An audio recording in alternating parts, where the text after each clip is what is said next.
Assalamualaikum guys. Hai, lagi pada ngapain hari minggu ini? Kalau aku sih habis ngurusin anak-anak, habis mimin ada yang masih yang bayi banget itu loh, yang bungsu. Nah, sekarang ini kita tuh lagi nge-vlog, pengen pengen ceritain masalah pertemanan gitu deh.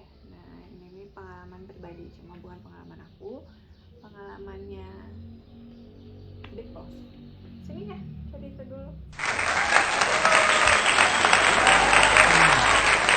Assalamualaikum warahmatullahi wabarakatuh guys. Hai Fal, sehat semuanya. Oke, kali ini sebenarnya saya ingin menyampaikan sedikit pengalaman pribadi, unek-unek tentang apa sih itu yang namanya berteman, apa sih itu yang namanya menjalin silaturahmi, wasilul arham, dan bagaimana adab-adabnya. Karena jujur ya guys, barusan tadi kurang lebih jam 12 lah, setengah 12 itu lucu sih sebenarnya. Yang ngalamin itu orang tua saya, yang dimana sebagian dari kalian ada yang udah tahu mungkin kalau orang tua saya itu kan lagi stroke ya. Nah, saya barusan dikasih amanah oleh orang tua saya, katanya, kalau misalkan nanti ada teman papa datang, tolong kasih tahu bahwasannya papa lagi istirahat. Sontak saya sebagai anak menanyakan, loh kenapa opa atau pah nggak ditemukan saja? Nanti sama papa diceritakan katanya, tuh nanti diceritain lah gitu. Oke, nggak lama, sekitar kurang lebih 10 menit lah, 10 menit itu datang beliau temannya, pencet bel, akhirnya saya keluar. Temannya ini saya juga nggak terlalu kenal karena mungkin temannya papa yang belum terlalu dekat dan baru kenal kurang lebih dari zaman dia kuliah. Sudah lama juga, cuma terpisah oleh jarak dan waktu, yang dimana saya perhatikan ya seperti hal yang orang tua umur 63, 62, 61. Nah, jadi ceritanya gini, saya tinggal menyampaikan amanah orang tua saya dong, ya kan. Saya menyampaikan, mohon maaf om, papahnya kebetulan lagi istirahat, lagi tidur. Jadi dia bilang, oh ya sudah kalau gitu salam aja katanya. Baik, nanti saya sampaikan salamnya. Nah, pulanglah beliau.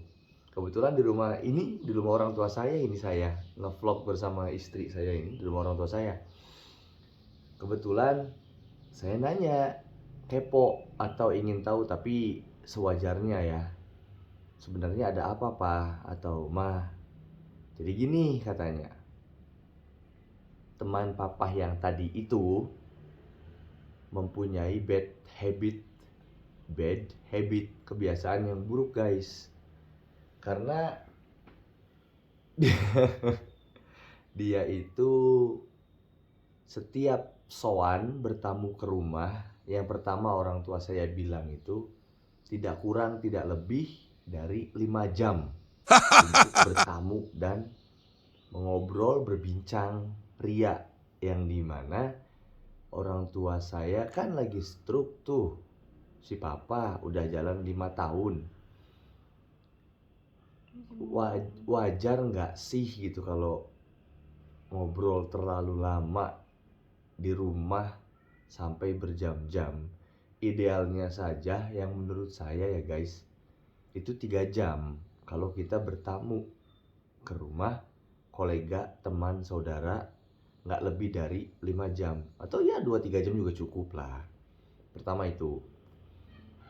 Kedua, orang tua saya bilang, dia kalau bertamu itu dari jam setengah 12 atau jam 12 sampai jam 5 itu tidak lepas dari yang namanya makan siang. Pasti yang namanya tamu, kita juga sebagai tuan rumah menyadari dong memberi kepada tamu. Karena kalau tamu tidak diberi wejangan, tidak diberi cemilan atau makanan, kita yang dosa. Seperti itu kan, wasilul arham, jalinlah silaturahmi. Nah, kita juga selaku tamu harus menyadari seperti apa sih konteks bertamu itu. Itu yang kedua. Main siang sampai jam setengah 5, jam 5 dikasih makan siang. Dah, setelah itu pulanglah dia. Orang tua saya cerita lagi. 2 hari 3 hari selanjutnya itu dia datang lagi dengan kejadian yang sama, ngobrolnya lama, panjang lebar, dikasih makan siang. Setelah makan siang itu ya kayak seperti teman-teman tahu, saudara-saudari ikhwah fillah tahu, pulang lah ya. Nah, udah singkat cerita, dia datang lagi ke rumah orang tua saya itu entah 3 hari 4 hari kemudiannya bersama istrinya guys, sama istrinya, sambil berbicara seolah-olah mengenalkan lah, ini loh mas istri saya. Ya orang tua saya sebagai manusia biasa yang menyambut dengan hangat dengan baik. Kejadiannya sama juga, berhubung baru kenal mungkin sama istrinya temannya orang tua saya ini, berbincang-bincang, kita makan bareng lah. Ibaratnya bapak saya, ibu saya, temannya dan istrinya dan orang tua saya itu makan bareng mereka. Sudah kan? Biasa, lama lagi tuh dibincang-bincang ngalor ngidul yang bisa dibilang obrolan orang tua lah kayak gimana. Setelah itu suatu hari kemudian orang tua saya itu mengajak temannya untuk terapi di Jawa Timur. Karena orang tua saya terapinya udah kemana-mana guys. Jawa Timur, Jawa Tengah, Jawa Barat udah kubak semua. Ikhtiar lah ya manusiawi ingin sembuh dari stroke seperti apa. Kemudian udah dibawa ke Jawa Timur bersama istrinya itu, orang tua saya awalnya tidak menyangka karena yang diajak sebetulnya hanya kawannya saja, tapi dia membawa istrinya. Orang tua saya dari dulu tidak pernah hitungan sama siapapun, tidak pernah hitungan selagi dia ada. Ya boleh. Nah udah sampai ke Jawa Timur, ya kalau saya sebagai temannya, saya pasti akan melakukan seperti bagaimana pada mestinya ya, dan menyadari kalau saya itu numpang ikut ya, numpang ikut ya. Tapi orang tua sih bercerita seperti kawannya itu aji mumpung. Maksudnya aji mumpung itu segala sesuatunya itu ingin dari orang tua saya, yang padahal dia pun yang saya lihat bukan orang yang tidak punya rumah, tidak punya uang, bahkan sulit sama sekali pun tidak. Motor dia ada, istri ada, anak ada, dan dia itu pensiunan pertanian. Oke guys, dah balik lagi lah ya dari Jawa Timur 2 hari kurang lebih, nggak tahu 3 hari. Balik lagi, finalnya itu tadi. Nah orang tua saya ngasih tahu kayak gitu, yang dimana dia bercerita, intinya sih dari kesimpulannya tadi saya ceritain panjang lebar itu, kata orang tua saya, teman papa yang tadi itu kalau main pertama lama, bisa berjam-jam, 4-5 jam. Yang kedua, dia itu kalau main pasti makan siang. Pasti makan siang. Ya mungkin bahasanya seperti apa saya nggak tahu lah ya. Dan kejadian yang paling lucu itu pas saya nanya ke orang tua saya, ujung-ujungnya kawan orang tua saya tersebut minjam uang atau minjam sedikit materi lah. Nominalnya berapa tidak tahu, cuman orang tua saya kasih seikhlasnya daripada minjam, nih dikasih. Nah jadi bisa teman-teman kerabat simpulkan yang seperti itu menurut pribadi saya tidak baik. Itu teman yang namanya toksik.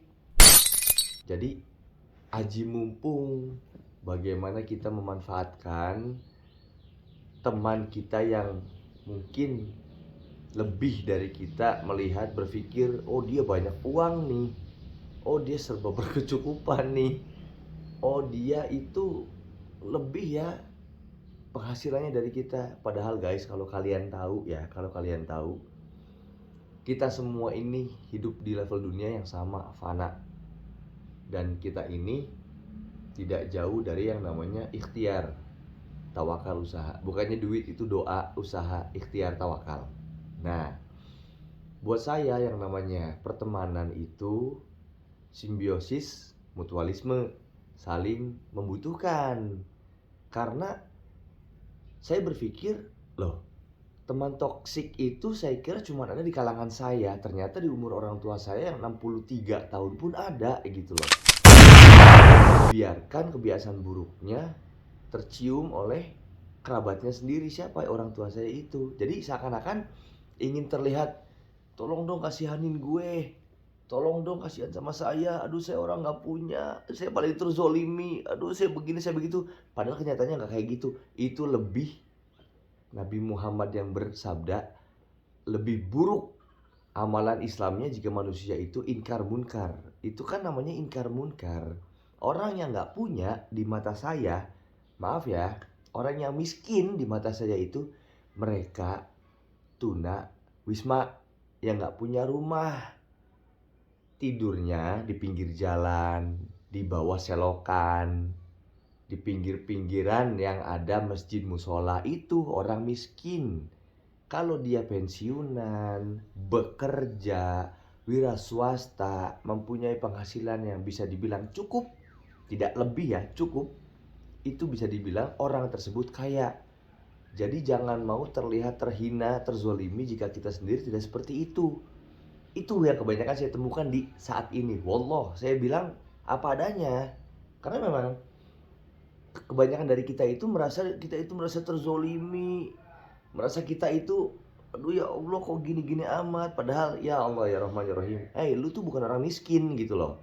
Ya saya sih pakai bahasanya kayak Deddy Corbuzier ya, fair-fairan aja lah kita. Kita sama-sama kerja, sama-sama ikhtiar, sama-sama usaha, sama-sama juga punya anak istri mungkin yang sudah menikah. Nah kalau yang masih single saya tidak bisa berkata banyak karena mungkin buat saya pribadi, mereka yang belum menikah itu belum punya tanggungan.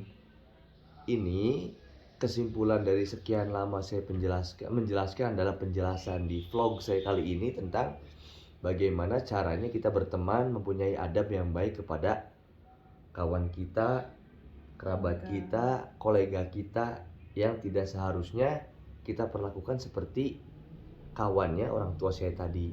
Setiap datang ke rumah loh, 4-5 jam. Udah gitu kita kasih makan siang, orang tua saya yang bilang. Pernah diajak ke Jawa Timur untuk terapi, semuanya difasilitasi dan semuanya ditanggung oleh orang tua saya. Masya Allah, orang tua saya nggak berhitungan, enggak. Tapi kesini lama kelamaan kok jadi kayak memanfaatkan keadaan. Jadi orang tua saya berpikir, kok ini temannya tidak merasa empati atau simpati dengan orang tua saya karena lagi stroke. Mikirnya itu kayak biarin deh yang stroke kan orang tua saya gitu. Saya kan enggak, padahal dia sendiri tuh ya itu yang saya tadi kasih tahu ke teman-teman semua, bukan dari kalangan orang miskin. Masa orang miskin punya motor? Istilahnya kita menyadari adab itu bagaimana sih caranya bertamu, dan adab itu bagaimana untuk kita lakukan dengan baik.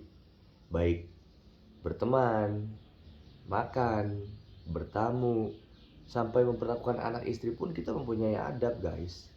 Mungkin kita yang banyak gak sadar itu merasa lelah untuk menimba suatu ilmu dalam mempelajari pelajaran yang ada di hidup kita sendiri. Sehingga kita tuh hanya berpikir orang itu ingin mengasihani kita tanpa berpikir kita itu sadar kita tidak perlu kasihan dari orang tapi dari Allah. Cukup seperti itu. Ya guys, itu saja yang ingin saya sampaikan. Mungkin ada yang ingin disampaikan oleh istri saya. Sok bunda, ada yang mau disampaikan? Baik, buat teman-teman yang merasa mungkin toksik, jangan jadi teman toksik guys. Ya kalau menurut aku sih ya temenan itu saling memahami aja, mengerti satu sama lain. Kalau kayak yang kejadian tadi sih lebih baik mulai jaga jarak aja ya dengan tipikal teman yang kayak gitu, karena selain nanti bikin kita dosa karena dongkol, dia juga nggak tahu diri. Jadi mending dibatasi aja lah, deket juga nggak ada untungnya dengan orang yang kayak gitu ya. Bukan berarti hitungan atau gimana, cuma ya lebih baik sekadarnya aja. Sudah memperlakukan dia dengan baik sesuai adat menerima tamu, tapi ternyata orang tersebut malah seperti yang kesempatan, oh saya di sini dikasih ini dikasih itu, disediain serba disediain. Ya namanya juga manusia ya, apa sih, manusiawi kalau punya rasa kesel dengan tingkah yang begitu. Jadi lebih baik membatasi diri aja dengan teman yang seperti itu guys, daripada dongkol sendiri. Itu aja dari aku sih. Nah, itu penjelasan dari istri saya seperti itu. Saya juga ke teman-teman saya, ya maaf ya, ada sebagian yang menurut saya mereka itu toksik menurut saya. Tapi bagaimana menyikapi teman toksik tersebut? Ya kita yang harus mengambil sikap dan langkah. Teman toksik itu bagaimana sih? Banyak kriterianya, banyak. Yang pertama, ada yang dia merasa egois, ingin menang sendiri. Jika di suatu perkumpulan tempat itu dia merasa menjadi leader, bahwa yang lainnya itu nggak boleh punya suara kecuali saya. Itu yang satu, teman toksik buat saya, yang saya tahu ya. Yang kedua, merasa dirinya itu ingin dikasihani, ingin dilihat rendah, sehingga kita semua itu berbondong-bondong ngasih uang ke dia, ngasih makan. Oh iya ya, dia itu kayak terzolimi, kasihan ya, orang nggak punya, orang miskin. Padahal kenyataannya nggak kayak gitu. Toksik. Yang ketiga, teman yang suka, maaf ya, meminjam uang tapi kalau ditagih itu susahnya luar biasa. Itu toksik. Jadi hati-hati sama teman kayak gitu. Masih banyak lagi variannya, masih banyak lagi. Buat saya, mau teman itu toksik atau enggak, kalian nggak bisa ngebodoh-bodohin saya, karena saya ini ya